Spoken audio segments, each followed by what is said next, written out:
જ્યાં સહાનુભૂતિ કાર્યમાં બદલાય છે એ સંસ્થાનું નામ એટલે આર્ય ફાઉન્ડેશન ટ્રસ્ટ. આર્ય ફાઉન્ડેશન ટ્રસ્ટ એ એવી સેવાકીય સંસ્થા છે જે શિક્ષણ, આરોગ્ય, પર્યાવરણ અને સામાજિક કલ્યાણ જેવા ક્ષેત્રોમાં કાર્યરત છે.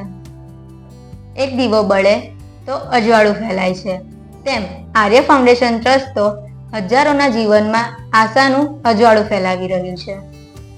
આર્ય ફાઉન્ડેશન ટ્રસ્ટ અશિક્ષિતોને શિક્ષણ આપવું, અજ્ઞાની યુવાનોને જ્ઞાનથી સમર્થ કરવા અને નિસહાય લોકોને સહાય આપવાનું કાર્ય કરી રહી છે. સ્વયંસેવકોના કાર્યક્રમો અને આપણા જેવા દાતાઓના સંપૂર્ણ સાથ સહકારથી આર્ય ફાઉન્ડેશન ટ્રસ્ટ એ ભવ્ય ભારતના નિર્માણ માટે પ્રયત્નશીલ છે. આર્ય ફાઉન્ડેશન ટ્રસ્ટ એ માનવતા, એકતાની તાકાત અને ઉજ્જવળ ભવિષ્ય પર વિશ્વાસ રાખે છે. તો જીવનની આ સફરમાં આજે જ જોડાઓ, કેમ કે સાથે મળીને આપણે ઘણું બધું બદલી શકીએ છીએ. તો રાહ શેની જુઓ છો? આજે જ જોડાઓ આર્ય ફાઉન્ડેશન ટ્રસ્ટ સાથે. ધન્યવાદ.